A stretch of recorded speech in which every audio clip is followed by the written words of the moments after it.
पूज्याय राघवेन्द्राय सत्यधर्मरताय च। ನಮಸ್ಕಾರ.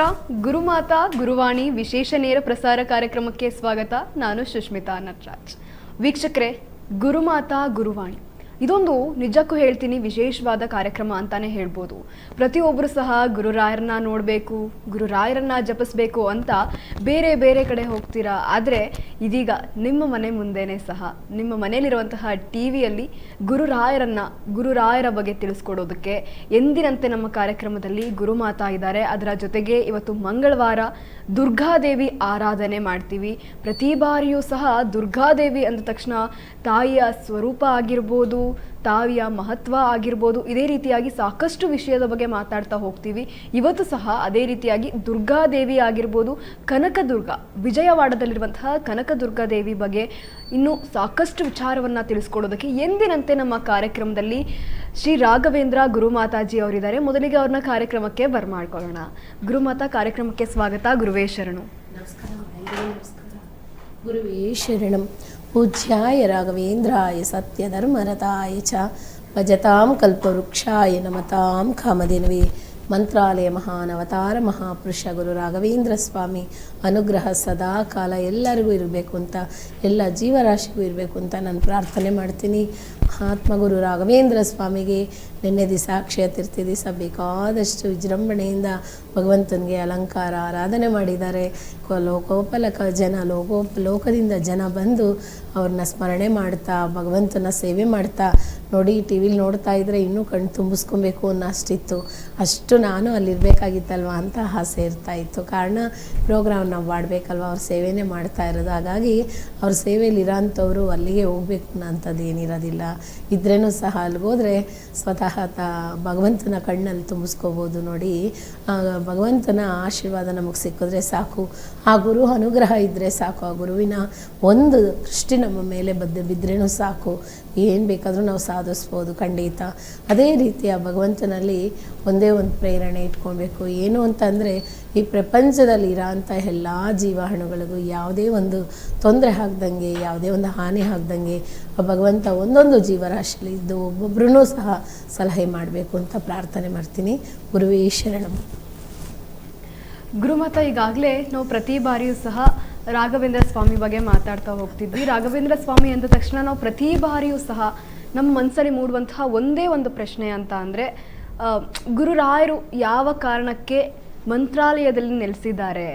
ಮಂತ್ರಾಲಯ ಅಂದ ತಕ್ಷಣ ನಾವು ಹೋಗ್ತೀವಿ, ಹೋಗಿ ಕೂತ್ಕೊಂಡು ಒಂದಷ್ಟು ಜಪ ಮಾಡ್ತೀವಿ, ವಾಪಸ್ ಬಂದುಬಿಡ್ತೀವಿ. ಆದರೆ ಈ ಪ್ರತಿ ಬಾರಿಯೂ ನಮಗೆ ರಾಘವೇಂದ್ರ ಅಂದ ತಕ್ಷಣ ಒಂದಷ್ಟು ಮನೋಭಾವ ಉಂಟಾಗುತ್ತೆ, ಮನಸ್ಸಲ್ಲಿ ಏನೋ ಒಂದು ನೆಮ್ಮದಿ ಉಂಟಾಗುತ್ತೆ. ಅಮ್ಮ ಗುರುಮಾತಾ, ಒಂದು ಕರೆ ಇದೆ, ಅದನ್ನು ತಗೊಳ್ಳೋಣ. ಖಂಡಿತ. ಹಲೋ ಹಲೋ ಹಲೋ, ಹೇಳಿ ಮೇಡಮ್ ಅವರೇ. ನಮಸ್ತೆ ಸರ್, ಎಲ್ಲಿಂದ ಕರೆ ಮಾಡ್ತಾ ಇರೋದು? ನಾವು ತುಮಕೂರಿಂದ. ಏನ್ ಕೇಳಬೇಕಿತ್ತು ಸರ್? ಯಾರ ಬಗ್ಗೆ ಕೇಳಬೇಕಿತ್ತು? ನನ್ನ ಮಗನ ಬಗ್ಗೆ ಕೇಳಬೇಕಾಗಿತ್ತು. ಅವ್ರ ಹೆಸರು? ಅವ್ರ ಹೆಸರು ತೇಜಸ್ ಅಂತ. ತೇಜಸ್ ಅಂತ. ತೇಜಸ್, ತೇಜಸ್ವಿನಿ. ತೇಜಸ್ ಅವ್ರ ಹೆಸರೇನು ಸರ್? ಕ್ಲಿಯರ್ ಆಗಿ ಹೇಳಿ. ಅವರ ಅಟೆಂಡೆನ್ಸ್ ತುಂಬಿದೆ, ಸೆಕೆಂಡ್ ಇಯರ್ ಸಿಟಿ ಓದ್ತಾ ಇದ್ದಾನೆ. ಓಕೆ, ನಿಮ್ಮ ಪ್ರಶ್ನೆ ಏನು? ಪ್ರಶ್ನೆ ಏನು ಗೊತ್ತಾ ಮೇಡಮ್, ರೈಲ್ವೆ ಮೇಡಮ್ ಅವ್ರಿಗೆ ಒಂದ್ಸತಿ ಕಾಲ್ ಮಾಡಿದ್ದೆ. ಇದು ಗುರುಮಾತೆಗೆ ರೈಲ್ವೆ ಕೆಲಸ ಸಿಗುತ್ತೆ ಅಂತ ಹೇಳಿದ್ರು. ಹಲೋ, ಓಕೆ ಹೇಳಿ ಸರ್, ಕೇಳಿಸ್ತಾ ಇದೆ, ಹೇಳಿ. ಈಗ ಗುರುಮಾತೆಯರು ಹೇಳಿದ್ರು ಆಗುತ್ತೆ ಕೆಲಸ ಅಂತ. ಆಗಿದೆ ಕೆಲಸ. ಲಂಚ ಕೇಳ್ತಾರಲ್ಲ ಮೇಡಮ್ ಅವರೇ, 3 ಲಕ್ಷ. ಅದು ಮೇಡಮ್ ಅವರು ರಾಘವೇಂದ್ರ ಭಕ್ತಿ ಅಲ್ವಾ, ಅದು ಏನೋ ಸ್ವಲ್ಪ ಅದರಲ್ಲಿ ಇದ್ ಮಾಡ್ತಾರೇನೋ ಅಂತ ನೋಡೋಣ ಅಂತ ಕೇಳೋಣ ಅಂತ ಮಾತಾಡ್ಬೇಕು. ಓಕೆ, ಗುರುಮಾತಾ ಇದ್ದಾರೆ, ಮಾತಾಡಿ. ಮೇಡಮ್ ಅವ್ರಿಗೆ ಗುರುಮಾತೆ ಮಾತಾಡ್ಬೇಕು. ನಮಸ್ಕಾರ. ನಮಸ್ಕಾರ, ಹೇಳಿ. ನಮಸ್ಕಾರ ಮೇಡಮ್ ಅವರೇ. ಗುರುಜಿ, ಇದು ನಾವು ನಿಮ್ಗಾಲೆ ಒಂದ್ಸತಿ ಮಾಡಿದ್ದೆ, ಸೋಮಶೇಖರ್ ಅಂತ. ಹೌದು, ನಿಮ್ಮ ವಾಯ್ಸ್ ನನಗೆ ಧ್ವನಿ ಇದೆ. ಅದೇ ನೀವು ಖಂಡಿತ ಹೇಳಿದ್ರಿ, ರಾಘವೇಂದ್ರ ಸ್ವಾಮಿ ನಿನ್ ಮಗನ್ಗೆ ಒಳ್ಳಿತಾನೆ ಗೌರ್ಮೆಂಟ್ ಕೆಲಸ ಸಿಗುತ್ತೆ ರೈಲ್ವೇದು ಅಂತ.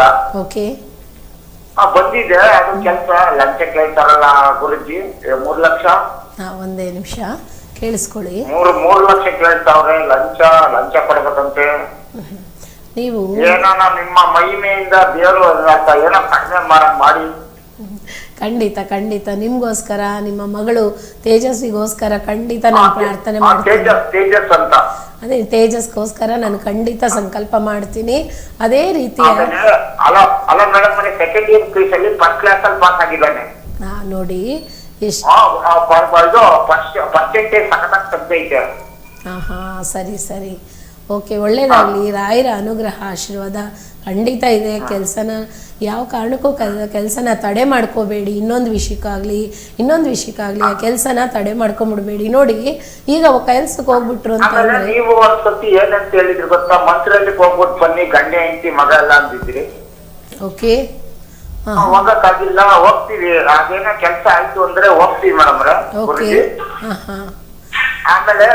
ಆಮೇಲೆ ನಂದು ಕೆಲ್ಸಕ್ಕೆ ಹೋಗ್ತೀನಿ. ನಾವು ಕೂಲಿ ಮಾಡೋದು ಮನೇಲಿ ಬರೀ ನಾನ್ ನೆನ್ಪಿದ್ದೆ ಜಗಳ, ಆಮೇಲೆ ಇವಾಗ ಕಿರಿಕಿರಿ, ದುಡ್ಡು ಏನೇ ತಗೊಂಬಂದಿದ್ದು ದುಡ್ಡು ಕೈ ಹತ್ತಲ್ಲ ಬಯಸಲ್ಲ. ಓಕೆ, ನೀವ್ ಹೇಳಿದ್ರಲ್ಲ, ಇವಾಗ ನಾನು ಹೇಳ್ತೀನಿ, ಸ್ವಲ್ಪ ಕೇಳ್ಕೊಳ್ಳಿ. ನೋಡಿ ಸರ್, ಇವಾಗ ನೀವು ಮಾಡ್ಬೇಕಾಗಿರೋ ಅಂಥದ್ದು ಏನು ಗೊತ್ತಾ, ಫಸ್ಟು ಆ ಮಗುಗೆ ಕೆಲಸ ಸಿಕ್ಕಿದೆ, ಯಾವ ಅಭ್ಯಂತರ ಇಲ್ದಿರ ಕೆಲಸ ತಗೊಳ್ಳಿ ಖಂಡಿತ. ಅವನು 1 ವರ್ಷದಲ್ಲಿ ಒಂದೇ ನಿಮಿಷ ಸಂತೋಷ, ತುಂಬಾನೇ ಖುಷಿ ಆಯ್ತು ನೋಡಿ. ಆ ಭಗವಂತನ ಅವತಾರ ಮಹಾಪುರುಷ, ಅವರ ಆಶೀರ್ವಾದ ಇದ್ರೆ ಸಾಕು, ಎಲ್ಲನೂ ಒಂದೇ ಸಕ್ಸಸ್ಸೇನೆ. ಆ ಕೆಲಸ ಸಿಕ್ಕಿದಲ್ಲ, ಅದೇ ಸಂತೋಷ ನಮ್ಗೆ ಸಾಕು. ಸರ್ ಒಂದೇ ನಿಮಿಷ, ನೀವು ನಿಮ್ಮ ಮಗು ಸಮೇತ, ನಿಮ್ಮ ಕುಟುಂಬ ಸಮೇತ ನಮ್ಮ ಟಿವಿ ವಾಹಿನಿಗೆ ನೀವು ಖಂಡಿತ ಬರಬೇಕು. ಸ್ಪೀಡ್ ನ್ಯೂಸ್ ಕನ್ನಡ ಚಾನಲ್ಗೆ ಖಂಡಿತ ನೀವು ಬರಲೇಬೇಕು ಇಲ್ಲಿಗೆ. ಯಾಕೆ ಅಂತ ಅಂದ್ರೆ ನೋಡಿ, ಆ ಭಗವಂತ ನಿಮ್ಗೆ ಇಷ್ಟು ಒಂದು ಒಳ್ಳೇದು ಮಾಡಿದಾನೆ. ಅದೇ ರೀತಿ ನಿಮ್ಮಂಥವ್ರನ್ನು ನೋಡಿ ಯಾರ್ಯಾರಿಗೆ ಏನೇನು ಆಗ್ಬೇಕೋ ಅದು ಸಕ್ಸಸ್ ಮಾಡ್ಕೊಂತಾರಲ್ವರ. ಖಂಡಿತ ಬನ್ನಿ. ಚೆನ್ನಾಗಿ ಓದೋದಕ್ಕೆ ಎಲ್ಲಾನು ಬೀದಿಲೆಲ್ಲ ಖುಷಿ ಪಟ್ಬಿಟ್ಟವ್ರೆ.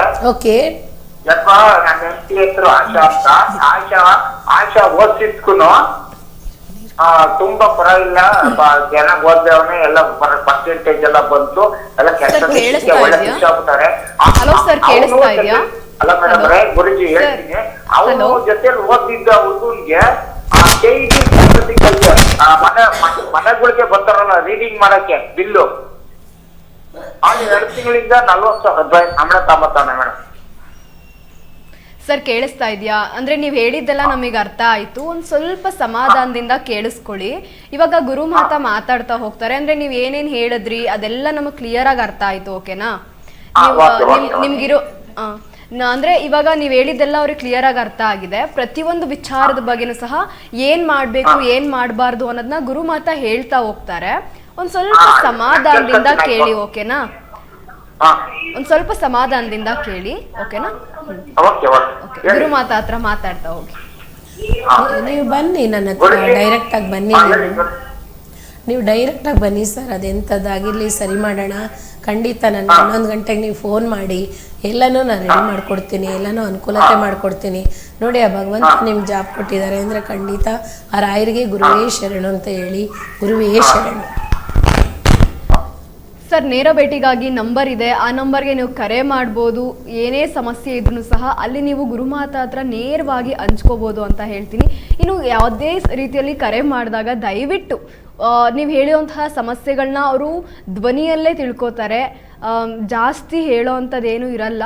ಏನು ಹೇಳಬೇಕೋ ಅಷ್ಟು ಹೇಳಿ ಮತ್ತೆ ಇವ್ರು ಏನು ಪರಿಹಾರ ಕೊಡ್ತಾರೆ ಅದಕ್ಕೆ ಹೇಳೋದಕ್ಕೊಂದು ಸ್ವಲ್ಪ ಟೈಮ್ ಮಾಡಿಕೊಡಿ.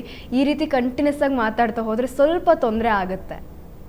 ವೀಕ್ಷಕರಿಗೆ ಯಾವುದೇ ರೀತಿ ಕಷ್ಟ ಆಗಿರ್ಬೋದು, ಸಮಸ್ಯೆಗಳಾಗಿರ್ಬೋದು, ಅದೆಲ್ಲದಕ್ಕೂ ಸಹ ಇರುವಂತಹ ನೇರ ಪರಿಹಾರ, ಒಂದು ಪರಿಹಾರ ಅಂತ ಅಂದರೆ ನಿಮ್ಮ ಸ್ಕ್ರೀನ್ ಮೇಲೆ ಡಿಸ್ಪ್ಲೇ ಆಗ್ತಾ ಇರುವಂತಹ ನಂಬರ್. ಈ ನಂಬರ್ಗೆ ಈಗಲೇ ಕರೆ ಮಾಡಿ ನಿಮ್ಮೆಲ್ಲ ಸಮಸ್ಯೆಗಳಿಗೆ ಪರಿಹಾರ ಪಡ್ಕೊಳ್ಳಿ. ಪೂಜ್ಯಾಯ ರಾಘವೇಂದ್ರಾಯ ಸತ್ಯ ಧರ್ಮರತಾಯ ಚ